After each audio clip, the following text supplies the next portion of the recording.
आज संडे की सुबह थी। हर रोज की तरह हमारे चारों ओर सीमेंट के जंगल में ट्रैफिक का शोर हो रहा था। इन सब से आज हमें कहीं दूर जाना था। इसलिए हम निकल पड़े थे शांत नदियों की तरफ, बड़े बड़े पहाड़ों की तरफ, रियल जंगलों की तरफ। गुजरात में, खासकर साउथ गुजरात में जंगलों का जिक्र हो तो वांसदा और आहवा डांग का नाम सबसे पहले याद आता है।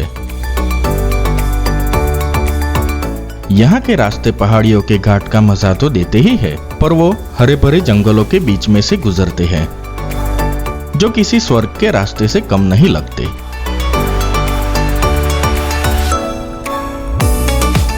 इन रास्तों पर तो हम बिना थके कई घंटों की ड्राइविंग कर सकते हैं।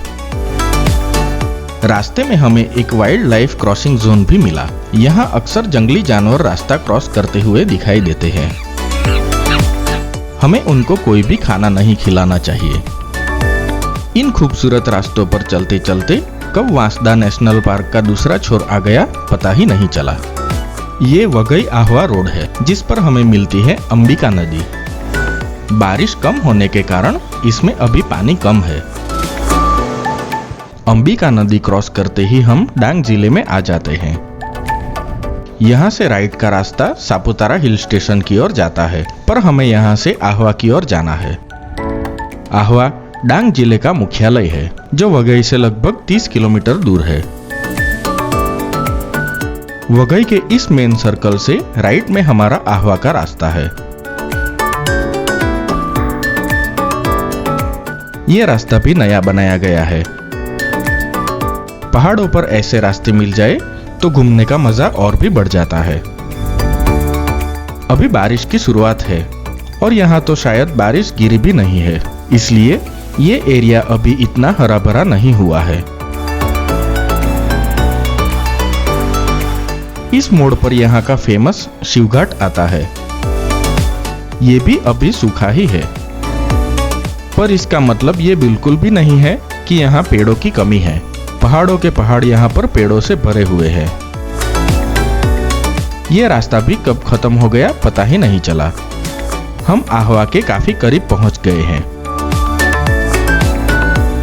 कुछ ही देर में हम आहवा नगर में पहुंच गए। वैसे तो ये छोटा टाउन है, पर यहाँ हमें खाने पीने की अच्छे ऑप्शंस मिल जाते हैं। हमने भी यहाँ रुककर थोड़ी पेट पूजा कर ली। जैसे ही हम आहवा टाउन के बाहर जाते हैं, हमें हमारा डेस्टिनेशन डॉन हिल स्टेशन के बोर्ड्स दिखना शुरू हो जाते हैं। ये उत्तर डांग वन विभाग का चेक पोस्ट है। ये ज्यादातर इलीगल तरीके से होने वाले जंगलों की लकड़ी की हेरफेर को रोकते हैं। यहाँ उनके ढेर के ढेर लगे हुए दिखते हैं। थोड़ा आगे जाने पर रास्ते की कंडीशन थोड़ी खराब होती हुई दिखाई दी। रास्ते में एक गांव मिला जिसके सभी घर पहाड़ी पर थे। यहाँ आसपास सभी पेड़ पौधे हरे हो गए थे। शायद यहाँ पर अच्छी बारिश हुई होगी। कलम विहीर गांव में ये यूनिक डिजाइन वाला मंदिर देखने मिलता है। अभी दोपहर हो चुकी थी, पर अभी भी हम हमारे डेस्टिनेशन पर नहीं पहुंचे थे। वो कहते हैं ना, डेस्टिनेशन से ज्यादा मजा जर्नी में आता है। हम रास्ते में रुक रुक कर एंजॉय करते हुए नई नई चीजें देखते हुए जा रहे थे। जल्दी ही हम डॉन वैली व्यू पॉइंट पर पहुंच गए। यहाँ से हमें सह्याद्री माउंटेन रेंज का खूबसूरत नजारा देखने मिलता है, इसलिए यहाँ पर काफी लोग रुककर फोटोज क्लिक करते हैं। वहाँ कुछ देर एंजॉय करने के बाद हम आगे बढ़े। मोरजीरा गांव का चेक पोस्ट पार करने के कुछ ही समय में गड़त गांव आता है। यहाँ हम डॉन की तरफ जाने का रास्ता देख सकते हैं। वो अभी 8 किलोमीटर दूर है। यहाँ डॉन का फेमस गेट हमें देखने मिलता है, जिसके ऊपर बड़ा सा गिद्ध बना हुआ है। अब यहाँ से डॉन का फेमस हिल सेक्शन स्टार्ट होगा। ये अपने स्टीफ घाट और स्टनिंग कुदरती नज़ारों के लिए फेमस है।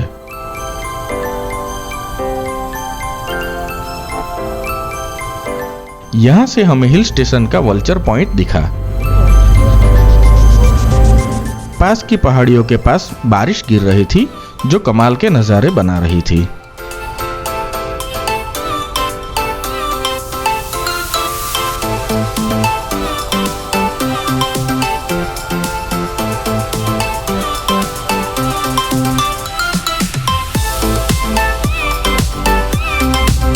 फाइनली हम डॉन हिल स्टेशन पर पहुंच गए।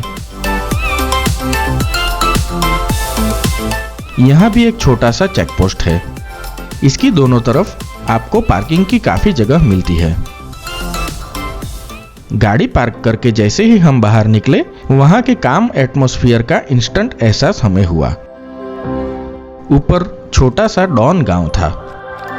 उसके सामने एंट्री गेट है, जिसके अंदर भी पार्किंग की काफी बड़ी जगह है।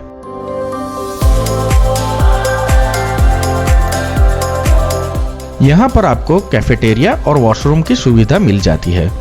बैठने के लिए ऐसे शेड्स बनाए गए हैं और छोटे बच्चों के लिए चिल्ड्रंस प्ले एरिया भी है। ऊपर से डॉन की वैली को सेफली देखने के लिए ऐसे 3 व्यू पॉइंट्स भी बनाए गए हैं, जिसकी वजह से आप यहाँ पर गर्मी और बारिश में भी एंजॉय कर सकते हो। इन व्यू पॉइंट्स में से भी हमें काफी अच्छे व्यूज मिलते हैं। दूर दूर दिख रही सभी छोटी छोटी चीजें हमें इस जगह की ऊंचाई का एहसास करवाती है। लेकिन हम अभी वल्चर पॉइंट पर नहीं पहुंचे हैं, हमें वहां पर जाना है। इसके लिए शायद 500 मीटर की ट्रैकिंग करनी पड़ती है। ये कोई ज्यादा लंबी ट्रैकिंग तो नहीं है। चलिए ऊपर जाकर देखते हैं। यहाँ जगह जगह पर आपको वल्चर यानी कि गिद्ध के बारे में इंफॉर्मेशन लिखी हुई मिलती है कि कैसे वो प्रकृति में सफाई की भूमिका निभाते हैं। एक समय पर काफी कॉमन देखी जाने वाली इस गिद्ध की प्रजाति आज बहुत कम है, जिसका रीजन डिक्लोफेनाक नाम की एक दवाई थी, जिस पर सरकार ने बैन लगा दिया है। डॉन जैसी बड़ी पहाड़ियों के चट्टान critically endangered long billed vulture और व्हाइट रम्ड वल्चर को रहने के लिए परफेक्ट जगह प्रोवाइड करते हैं। इसलिए हमें कई बार यहाँ पर बड़े बड़े गिद्ध देखने भी मिलते हैं।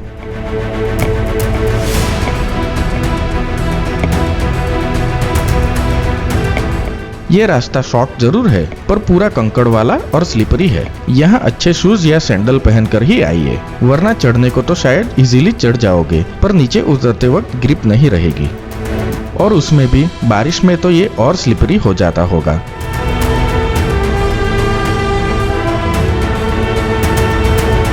यहाँ आने के लिए आहवा से फॉरेस्ट डिपार्टमेंट की परमिशन लेनी पड़ती है।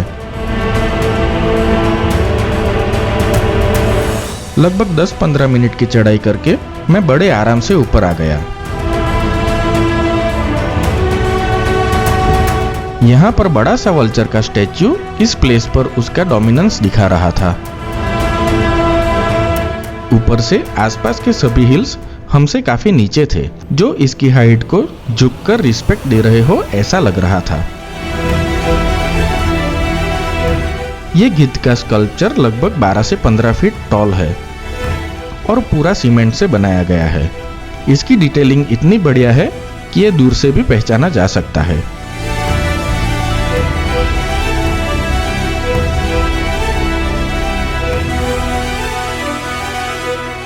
मॉनसून में इस जगह को बंद कर दिया जाता है और बिना परमिशन के यहाँ पर आना भी मना है, क्योंकि ये पूरा एरिया वल्चर की संख्या बढ़ाने के लिए रिजर्व्ड रखा गया है। हम वहाँ थोड़ी देर रुककर वापस नीचे आ गए और कुछ टाइम लैप्स लिए।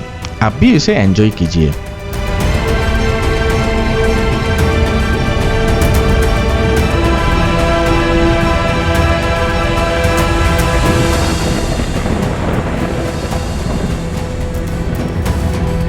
हम सनसेट के लिए रुके थे, पर बादलों की वजह से वो हमें नहीं दिखा और बारिश भी शुरू होने वाली थी, इसलिए हम शाम को वापस रिटर्न हो गए। अगर नसीब अच्छा हो तो इस हिल पर से सनसेट बहुत खूबसूरत दिखता है। आपको ये वीडियो कैसा लगा वो कमेंट करके ज़रूर बताइएगा। हम भी अपने घर पहुंचते हैं। तब तक अगर चैनल पे नए हैं तो चैनल को सब्सक्राइब करके बेल आइकन को दबाना मत भूलना। मिलते हैं अगले वीडियो में। धन्यवाद।